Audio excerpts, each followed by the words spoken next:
Hey! Salut à tous, c'est Julien, on se retrouve pour un nouveau test et cette fois on va parler écouteurs avec les Oppo Enco Free.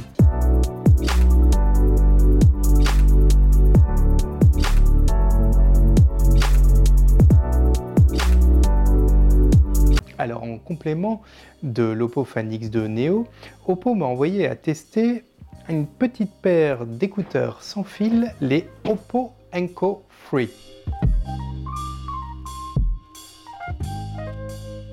Oppo Enco Free, qu'est-ce que c'est? Bah écoutez, on va pas se mentir, hein, ce sont les AirPods à la sauce Oppo. Du coup, qu'est-ce qu'on va trouver dans cette jolie boîte? C'est pas compliqué, une autre boîte. Alors, cette petite boîte, elle contient les écouteurs. Alors, ce petit boîtier, il est très important puisqu'il vous permettra de recharger 5 fois les écouteurs. Du coup, ça nous fait des écouteurs qui, en écoute musique, tiennent 5 heures, mais que l'on peut recharger 5 fois dans la boîte. On a donc accès à 25 heures d'écoute sans recharger de façon filaire les écouteurs. Ça, c'est plutôt appréciable. Alors, du point de vue du design, on se retrouve avec quelque chose de très proche, des AirPods. La différence, c'est qu'il y a deux coloris. Et là, j'ai les noirs, ce que Apple se refuse à faire. Donc c'est plutôt cool. Enfin, pour ceux qui aiment le noir, évidemment. Alors, c'est comme pour les AirPods, à mon goût, pas super esthétique.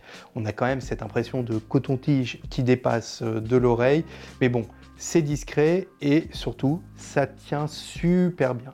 Vraiment, vous pouvez y aller, vous pouvez courir avec, ça tient très bien au niveau des oreilles. Donc ça, c'est top. Pour ceux qui préfèrent privilégier une écoute vraiment qualitative, eh bien, vous pouvez rajouter des embouts. Plus exactement, changer les embouts pour avoir quelque chose qui se rapproche un peu plus d'intra. Mais du coup, la stabilité est moins garantie. Alors, personnellement, je n'aime pas du tout avoir des intras, donc je préfère rester sur la version de base qui tient, comme je vous l'ai dit, vraiment très bien dans les oreilles. Au niveau de l'utilisation, c'est très simple. Alors, si vous avez un téléphone Oppo, c'est pas compliqué, vous ouvrez la boîte, hop, le téléphone directement reconnaît les écouteurs, vous dit « je les appaire ou pas ?» À vous de dire oui ou non.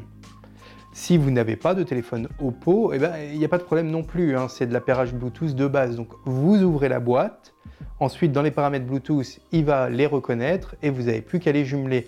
Une fois que c'est jumelé, ça marche tout seul. Hein. Dès que vous allez ouvrir la boîte, directement, il y a appairage entre le téléphone et les écouteurs. Et ça, c'est vraiment super cool.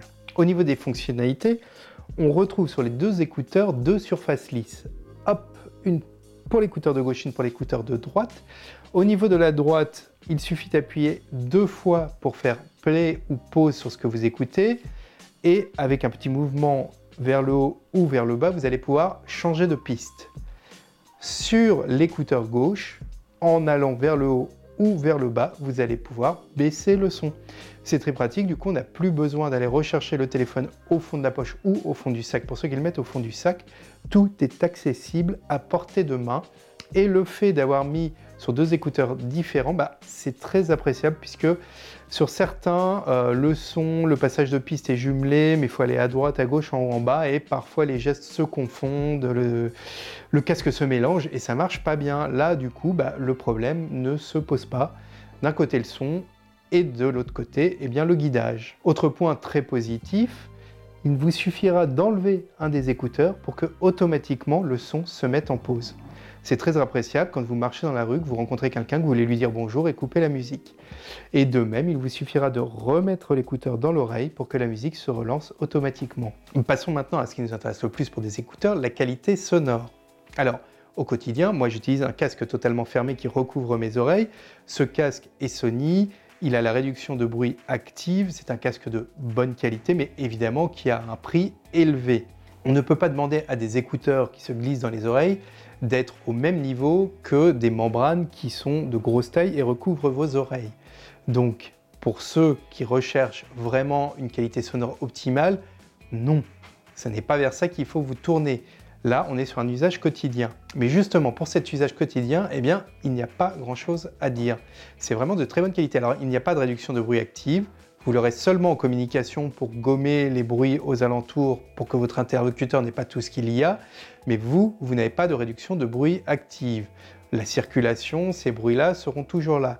Pour autant, la position vraiment bien plaquée dans les oreilles et le niveau sonore assez élevé fait que vous êtes vraiment dans une bulle. Moi, quand je me promène avec, je dois bien avouer que je ne mets pas le son à fond parce que sinon je suis vraiment coupé de l'environnement. On ressent les bruits, c'est-à-dire qu'on sent il y a des flux, tout ça, ça coupe pas totalement comme une réduction de bruit active, mais on est quand même bien isolé. Cet isolement, ça permet de profiter au maximum de sa musique ou d'un podcast par exemple, et c'est vraiment très agréable. La qualité sonore est très bonne, c'est très équilibré. Il n'y a pas une forte dominante de basse, il n'y a pas une forte dominance d'aigu, on a quelque chose d'assez souple, d'assez doux. J'ai vraiment apprécié le confort de son qu'il y avait avec ces écouteurs. Alors, il n'y a pas d'application dédiée avec les écouteurs, et par conséquent, si vous voulez régler un petit peu la balance, c'est au niveau du téléphone que ça va se faire. Il faut que, évidemment, ce dernier le permette. Au niveau de l'autonomie, bon, comme vous l'avez vu, moi j'avoue, j'ai pas trop rencontré le problème. C'est rarement le genre d'écouteur qu'on va porter sur les oreilles 5 heures durant. Alors moi j'ai fait des tests vraiment sur la durée, je les trouve vraiment très légers, très agréables à porter, mais je dois bien avouer qu'au bout de 2 heures, j'avais quand même une sensation un peu moins agréable d'avoir toujours quelque chose dans les oreilles. J'avoue que si c'est pour écouter sur du long terme, je préfère de loin avoir un casque bien stable et bien posé sur ma tête.